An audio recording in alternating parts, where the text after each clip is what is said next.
Origins of Valentine's Day, a pagan festival in February.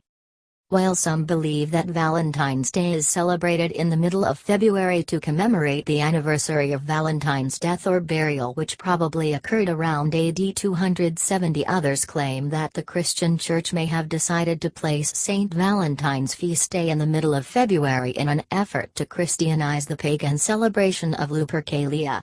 Celebrated at the Ides of February, or February 15th, Lupercalia was a fertility festival dedicated to Faunus, the Roman god of agriculture, as well as to the Roman founders Romulus and Remus. To begin the festival, members of the luperci, an order of Roman priests, would gather at a sacred cave where the infants Romulus and Remus, the founders of Rome, were believed to have been cared for by a she-wolf or lupa. The priests would sacrifice a goat, for fertility, and a dog, for purification. They would then strip the goat's hide into strips, dip them into the sacrificial blood and take to the streets, gently slapping both women and crop fields with the goat hide.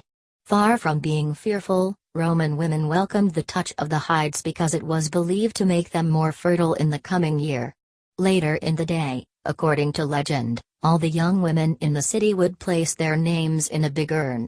The city's bachelors would each choose a name and become paired for the year with his chosen woman. These matches often ended in marriage. Valentine's Day, a day of romance.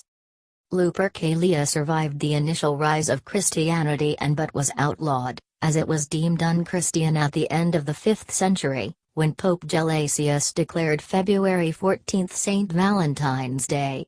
It was not until much later, however, that the day became definitively associated with love.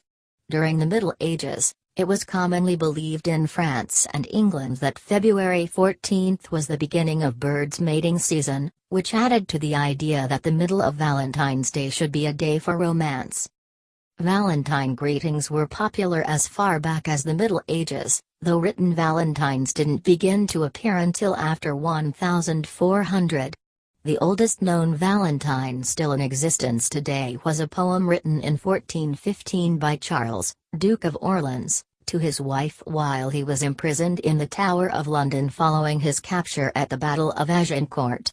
The greeting is now part of the manuscript collection of the British Library in London, England. Several years later, it is believed that King Henry V hired a writer named John Legate to compose a Valentine note to Catherine of Valois. Typical Valentine's Day greetings. In addition to the United States, Valentine's Day is celebrated in Canada, Mexico, the United Kingdom, France, and Australia. In Great Britain, Valentine's Day began to be popularly celebrated around the 17th century.